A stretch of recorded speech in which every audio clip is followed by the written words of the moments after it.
பல்லவனோட அப்பா கண்டிப்பா நடேசனா இருக்காது அப்படின்னு நினைக்கிறவங்க, மறக்காம நம்ம வீடியோக்கு லைக் பண்ணிக்கோங்க. நான் கூட பல்லவனோட அம்மா ரொம்ப பாவம் அப்படின்னு நினைச்சேன் ஆரம்பத்தில. ஆனா இப்ப தான் தெரியுது, அவங்க அவங்க நினைச்சத சாதிக்கணும்னா எந்த எல்லைக்கு வேணாலும் போவாங்க போல இருக்கு. இதுக்கு பின்னாடி பெரிய விஷயம் காத்துட்டு இருக்குது அப்படின்னு தான் நினைக்கிறேன். சரி என்னதான் நடந்துச்சு அப்படின்னு சொல்லிட்டு பார்த்துரலாம். இப்போ பல்லவன் வந்துட்டு எல்லாருமே வந்து வெளியில கிளம்பிறாங்க. அதாவது வேலைக்கு அது இதுன்னு கிளம்பிறாங்க.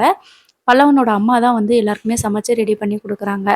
பல்லவன லீவ் போட்டு வீட்ல இருன்னு சொன்னதுக்கு, அவங்க "இல்ல நான் போயிட்டு வரேன். எனக்கு செமஸ்டர் இருக்கு" அப்படின்னு சொல்லிட்டு கிளம்பிர்றாங்க. இப்போ நடேசனும் பல்லவனோட அம்மாவும் தானே இருக்கிறாங்க. நடேசன் வந்துட்டு இப்பதான் வீட்ல யாரும் இல்ல. அதனால வந்து எல்லா உண்மையும் சொல்லப் போறாரு. ஸோ நமக்கு அடுத்தடுத்து வந்துட்டு நெறைய விஷயங்கள் தெரிய வரப்போகுது. அப்பதான் சொல்லுவாங்க, "நீ எதுக்கு இங்க வந்த?" அப்படின்னு சொல்லிட்டு கேட்குறாங்க. "என்ன நானாவா வந்தேன்? உங்க புள்ளையும், உங்க மருமகளும் தான் என்னைய கூப்பிட வந்தாங்க. நானா என்னைய தேடி கூப்பிட வர சொன்னேன்?" அப்படின்ற மாதிரி சொல்றாங்க. "அவங்க கூப்பிட வந்தாங்கன்னா, நீ எதுக்கு வர? அவங்களுக்கு தான் உன்னைய பத்தி தெரியாது. ஆனா, உனக்கு தெரியும்ல, எதுக்காக நீ இங்க வந்த? உன்னால தான் என் குடும்பம் மொத்தமும் நாசமா போச்சு. இப்ப எதுக்கு நீ இங்க வந்திருக்க சொல்லு?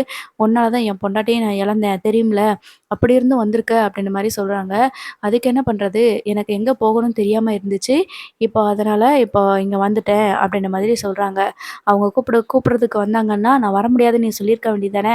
உன்னைய பத்தின விஷயம் தெரிஞ்சுச்சுன்னா, உன் பையன் இந்நேரம் உன்னைய உன் மூஞ்சிலேயே காரி துப்பியிருப்பான். உன்னைய வீட்ட விட்டு விரட்டியிருப்பான். அது தெரியும்ல? அப்படின்ற மாரி சொல்றாங்க. அப்படி ஒண்ணும் நான் எந்த தப்பும் பண்ணலையே! அப்படின்னு சொல்லிட்டு பல்லவனோட அம்மா வந்து கேட்குறாங்க. ஸோ இப்படித்தான் ஆர்கியூமெண்ட் வந்துட்டு என்ன நடந்துச்சு? ஏது நடந்துச்சு? அப்படின்னு தெரியாமலே போயிட்டுருக்குது. ஒரு கட்டத்தில அவங்க என்ன சொல்றாங்கன்னா, பல்லவனோட அம்மா இருந்துட்டு, "இனிமே நான் இங்கேருந்து போறதா இல்ல." அப்படின்னு சொல்லி சொல்றாங்க. நடேசன் இருந்துட்டு, "என்னது இங்கேருந்து போறதா இல்லையா? மரியாதையா எல்லாருமே திருப்பி வர்றதுக்கு முன்னாடி இங்கேருந்து போயிரு." அப்படின்ற மாரி சொல்றாங்க. "நான் அப்படி போறதா இருந்தா, என் பையன் பல்லவன கூட கூட்டிட்டு தான் போவேன்." அப்படின்ற மாரி சொல்றாங்க. உடனே அப்பதான் நடேசனுக்கு வந்து என்ன பதில் பேசுறது அப்படின்னே தெரியல. "இத்தன வருஷமா இந்த பிள்ளைய நாங்க தான் வளர்த்துட்ருக்கோம். என்னமோ இத்தன வருஷமா இல்லாத பாசம் உனக்கு இப்ப எங்கடி வந்துச்சு?" அப்படின்னு சொல்லிட்டு கேட்குறாங்க. ஆனா, இத்தன வருஷமா நான் வரக்கூடாதுன்னு நெனைக்கல. வந்தா நீ இப்படிதான் சண்டை போடுவேன்னு தான் வராம இருந்தேன். இப்போ என் பிள்ளைய என் கண்ல காட்டுறதுக்கு கடவுளே இறங்கி வந்திருக்காரு. என் பிள்ளையும் என்னையும் சேர்த்து வைக்கணும்னு சொல்லிட்டு அந்த கடவுளே நினைச்சிருக்காரு போல இருக்குது.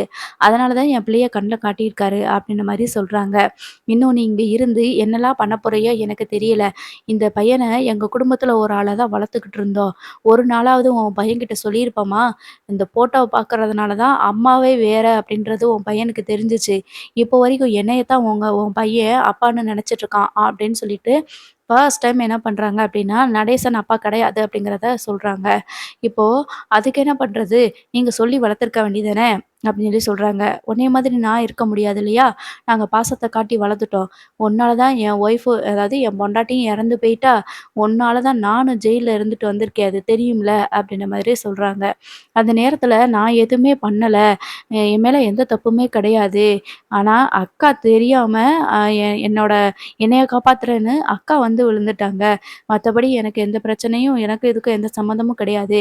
எத்தன வருஷம் தான் கோவத்துல இருப்பீங்க? முதல்ல நான் சொல்றத கொஞ்சம் புரிஞ்சுக்கோங்க." அப்படின்ற மாரியே சொல்றாங்க. ஆக்சுவலா என்ன நடந்திருக்கு அப்படின்னா, இவங்க வந்துட்டு அத வந்து சும்மா ஒரு சின்ன ரீகேப் மாரி காட்டுறாங்க. அதாவது நடேசன் வந்து லாரி ஓட்டிட்டு தான் வராங்க. இவங்க இங்க பணத்த கடன் வாங்கிட்டு, கடன் வச்சு மொத்தமா ஓடுனாங்க இல்லையா? புருஷன் ஒரு பக்கமும், பொண்டாட்டி அதாவது பல்லவனோட அப்பா ஒரு பக்கமும், அம்மா ஒரு பக்கமும் ஓடியிருந்தாங்க இல்லையா? இந்த மாதிரி தான் அவங்க குஜராத்ல இருக்கும்போது இந்த மாதிரி பண்றாங்க. அப்போ நடேசனோட லாரியில இவங்க ஏறி தப்பிச்சிடுறாங்க. அவங்கள தேடிட்டு அதாவது கடன்காரங்க தேடி வருவாங்க இல்லையா? அவங்க கிட்ட இருந்து தப்பிக்கணும் அப்படின்னு சொல்லிட்டு நடேசனோட லாரியில ஏறிர்றாங்க. ஆனா, அப்ப அவங்களுக்கு வந்து தெரியாது நடேசனுக்கு. ஸோ கூட்டிட்டும் வந்துர்றாரு. லாரி ஓட்டிட்டு வரும்போது பின்னாடியே அவங்க ஆளுங்களும் தொரத்திட்டு வராங்க. இப்போ இவங்க 2 பேரையும் பத்திரமா பையனும் நீயும் பத்திரமா இருங்க. நான் எப்படியாவது சமாளிச்சுருவேன் அப்படின்னு சொல்லிட்டு, அந்த ஆள விரட்டிட்டு வந்த ரவுடி கும்பல்கிட்ட இருந்து தப்பிக்கணும் அப்படின்னு சொல்லிட்டு இறங்கி ஓடிர்றாரு. இவங்க இந்த லாரியிலேயே பத்திரமா இருந்துக்கிறாங்க. ஸோ வீட்டுக்கு வந்ததுக்கு அப்புறமா தான் பார்க்குறாங்க. இவரு நடேசன் வந்து பார்க்குறாரு, லாரில ஆளுங்க இருக்காங்க அப்படின்னு சொல்லிட்டு. அந்த பொம்பளையும் பல்லவனும் இருக்கிறாங்க. ஸோ பல்லவனோட அம்மாவும், பல்லவனும் இருக்காங்க.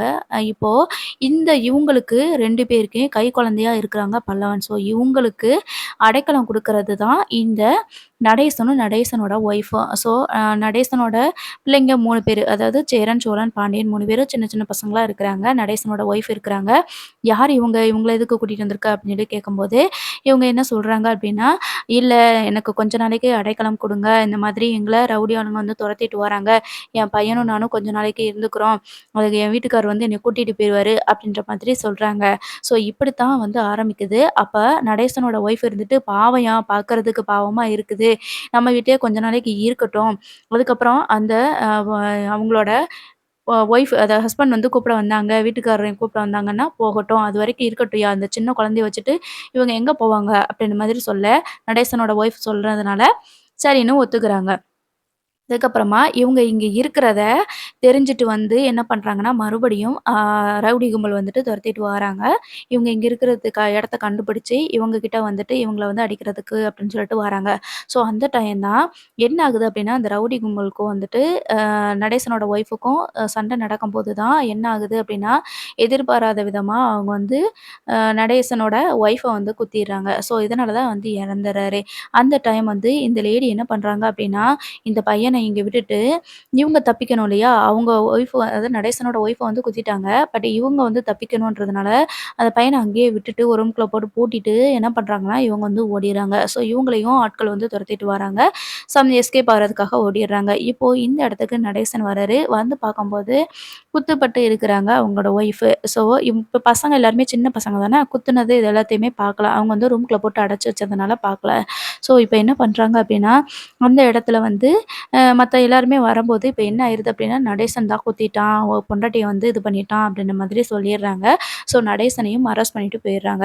இப்போ இந்த லேடி அப்பயே அங்கருந்து தப்பிச்சர்றாங்க இல்லையா? அதுக்கப்புறம் வந்து ஜெயில் வாழ்க்கை, அதுக்கப்புறம் பசங்க பெருசாகுறது அப்படிங்கிற இத வந்து காட்டிர்றாங்க. இத தான் வந்து சின்னதா ஒரு ரீகேப் நெகட்டிவ் ரோல வந்து போட்டு காட்டுறாங்க. "உன்னால தான் எல்லாமே இழந்துட்டேன். இப்ப மறுபடியும் யார இழக்கிறதுக்காக நீ வந்திருக்கிற?" அப்படின்ற மாதிரி சொல்றாங்க. "இல்ல, அப்ப வந்து நீங்க எங்களுக்கு வந்து அடைக்கலம் குடுத்தீங்க. ஆனா என்னால தான் உங்க ஒய்ஃப் வந்து இறந்துட்டாங்க. என்னைய மன்னிச்சிருங்க. இனிமே இந்த வீட்ல இருந்து என்னைய போன்னு மட்டும் சொல்லிறாதீங்க. இப்பயும் நான் பிரச்சனையோட தான் இங்க வந்திருக்கேன். நான் ஒரு பிரச்சனைன்னு இருக்கும்போது தான் எனக்கு இந்த வீடு அடைக்கலம் குடுத்துச்சு. என் பிள்ளையவும் பத்திரமா இத்தன வருஷமா வளர்த்துருக்குது.